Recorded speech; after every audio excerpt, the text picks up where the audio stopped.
I would like to introduce Karuna Greenberg. She's the Restoration Director for the Salmon River Restoration Council, and she's going to talk to us about her use of social media in a community and fire context. Welcome, Karuna. Can't hear you yet. Hi, can you hear me? Yes, we can hear you now. Great. Hi, yeah, I'm, I guess you could just go into the first slide.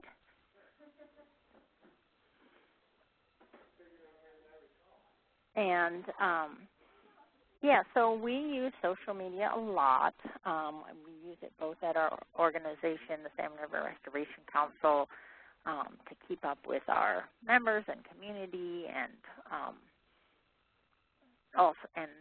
different people who are interested in the area. And then we also use it through the Salmon River and Orleans Complexities site that we have, which is a group, and then other groups within the community to outreach more during actual wildfire events and prescribed fire events and that sort of thing. And could you go to the next slide? And so first, I was just going to give a little bit. I mean, we basically use Facebook because it is what our community, our rural community, adopted as the main kind of platform that people are interacting on. So that's pretty much the only social media that we use at this point. There's hardly anyone out here who has started using Twitter or many of the other social media platforms. But and then running both Facebook pages and groups, and probably most of you know this sort of thing, but there's definitely some different they fill some different holes. So as an organization, we run a Facebook page, and it's much more of a kind of one-way and two-way conversation. It's basically the organization posting information and putting out updates, putting out whether they're about something that's going on at a community event coming up or something that we're putting on, or cards that we have for sale or merchandise or whatever. And then you can get comments back from people who have liked the page. So it's not real. It's individuals can't really post to the page as easily. They can post, and then we could put things onto the general feed if we want to. But it's a little bit more of you've got increased control of the content, and it's more kind of organizational outreach than groups are. And we use different tactics on there to get more people sharing or liking things by sharing them on our own pages once we've posted them on the group, on the organization Facebook page, and that sort of thing. Could you go to the next slide?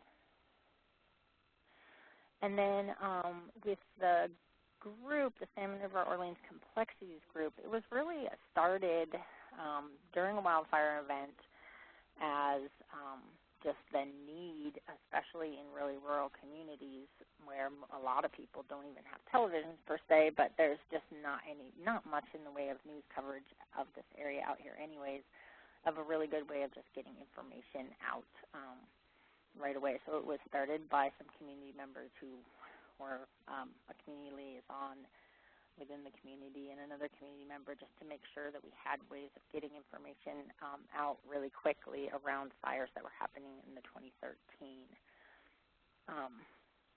in July and August of 2013.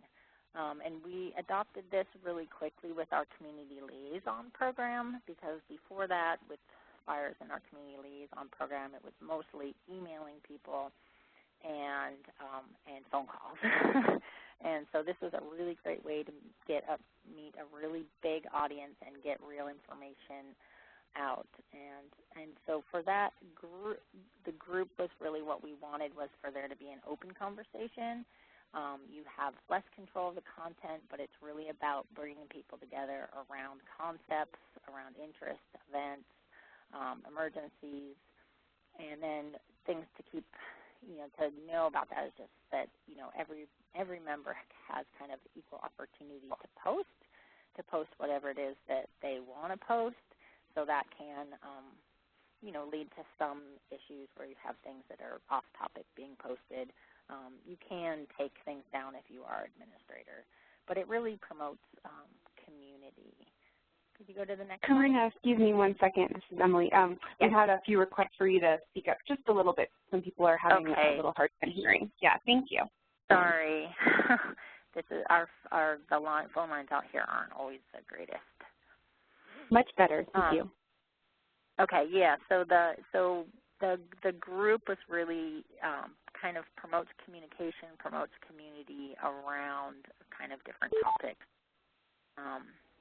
Could you go to the next page, next slide?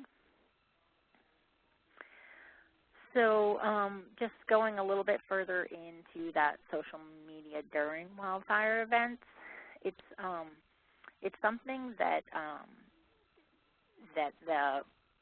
many of our partners during wildfire events, as the Forest Service and CAL FIRE and others who are more kind of managers, definitely were pretty reluctant about, and there was definitely this fear of what this would end up being, during an emergency, this kind of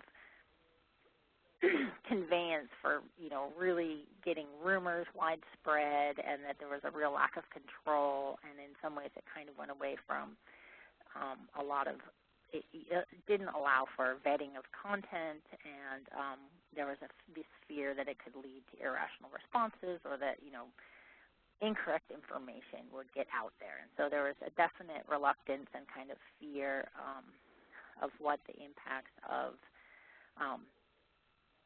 embracing something that was embracing social media in a lot of ways around emergencies. And I think, as all of you probably know, and seeing how it has unfolded, that it's, our response to it was just that it's kind of, social media exists, it's totally going to be used, and we need to embrace it, and it's actually, a great tool to really get information out there.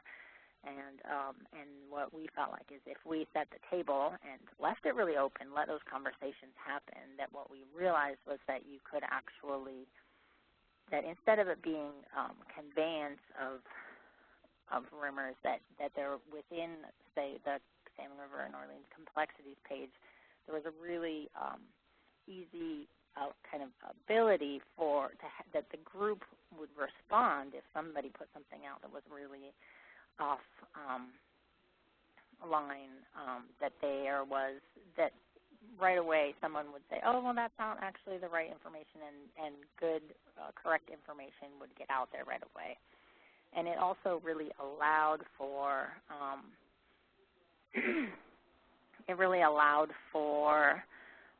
people to be able to put, for having that group setting where there was an equal opportunity for anybody to post, that it allowed community members to post their concerns or ask questions. And one of the little boxes that I have there was just someone who wasn't able to come over, whose brothers had a house in the area and knew that the area was supposedly evacuated, and wanted to know the status. So there's a lot of that sort of things where family members or people can just, say, what's going on here? I heard this, I saw that, and get responses from the group right away. And that we really try hard within the community liaison program in using Facebook and this site to make sure that we're setting a real baseline of getting really good, trusted information out there, and monitoring a lot to try and correct anything that might be going askew. But once that was established, that there was, that it was a really good site for information, and that there was, a good basis of that, and it wasn't that the information that was there was really real time, but also a real trusted source. I think it it definitely kind of set the tone for that group, and it also just became, hugely widely used by people who are within the community and were dealing with things, around their own residences with fire, and for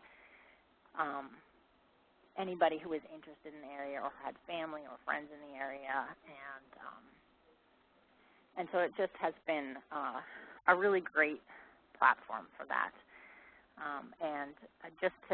We still do send out emails and do some phone calls and things like that go along with our kind of community liaison updates when incidents are happening.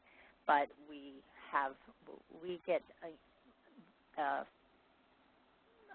Facebook page definitely deals with kind of the majority of the people within this area are able to get information like that. And again, it's during wildfire events or prescribed fire events or that sort of thing, it's such a great way to be able to share really real-time quality information and just give people an understanding of what's going on right, in the moment. Next slide. And we had, this is during the 2014 fires, definitely some difficult issues to deal with. We had a property that was threatened. We had several homes that were burned down. And even within that sort of a context, which is a really personal context, it was still, which we were, a little bit worried about even posting about. It was very helpful, I think, for the community to process what was going on, to know what was happening, because there were rumors that were circulating around that the actual landowner's home had been burned down, and it was actually some non-occupied houses that burned, and to get real information and to be able to talk about it a little bit. And I guess we've really found that using the social media platform as part of the community liaison program and during these events really leads to better outcomes during the fire, and that as hard as it is to go through kind of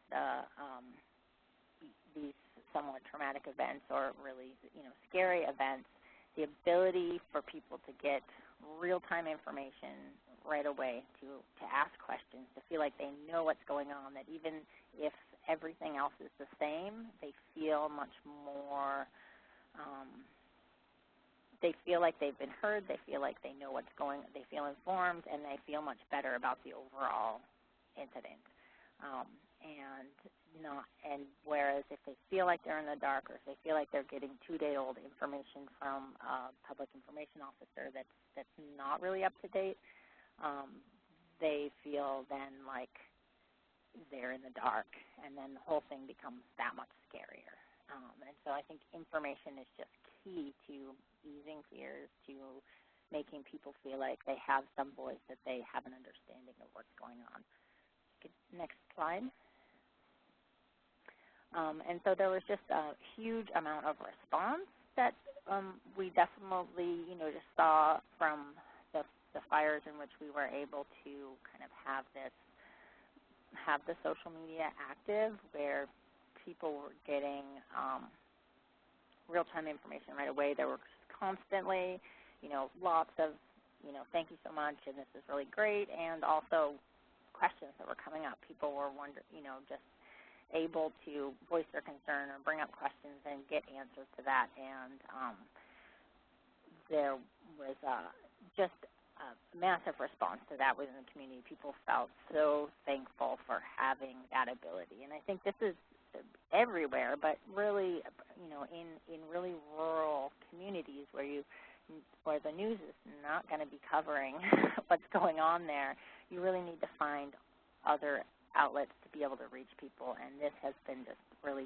changed the field for us in this really rural area, that people can join specific groups that have to do with their community or their concern and get that information right there. Next slide. We've also definitely been using Facebook during our prescribed fire events, which has been great in just having a really open communication and communities really knowing what we're doing ahead of time. I mean, we still do a lot of kind of in-person outreach, and we still have community meetings leading up to things just to inform people, but really there's so many people that just knowing what's coming up ahead of time with prescribed fires so that they're not afraid, knowing that they don't need to call in fires, what that smoke is and what it's coming from to bring up concerns before you even start. It is huge. It really decreased the amount of people that we had calling in fires within an area because they knew right away you'd see a lot more of, oh, there's smoke somewhere. Instantly, Facebook would light up and there would be a bunch of questions like, oh, I saw smoke here and what's going on, and then there would be responses before somebody actually called 911 or the fire department or the Forest Service or anyone else. And so it's been huge. It's also really helped with the conversation with people who have had questions and been concerned and kind of afraid of fire, that there's ability for multiple people to kind of chime in and give feedback, and to see other people within your own community embracing something or questioning it, and helping to give them what your opinion is of that has been really helpful in promoting the prescribed fire, the training exchanges that we're doing, and the other prescribed fire that we've done in the community to get acceptance of it and to kind of deal with people's potential fears. So it's been really, really helpful on that level as well. And then it also, we've definitely found with both of these sort of things is that now that we are really active and we do post regularly a lot of information on these sites, that the local media is actually picking that up as a source, and then the reach is increasing from there. So next slide.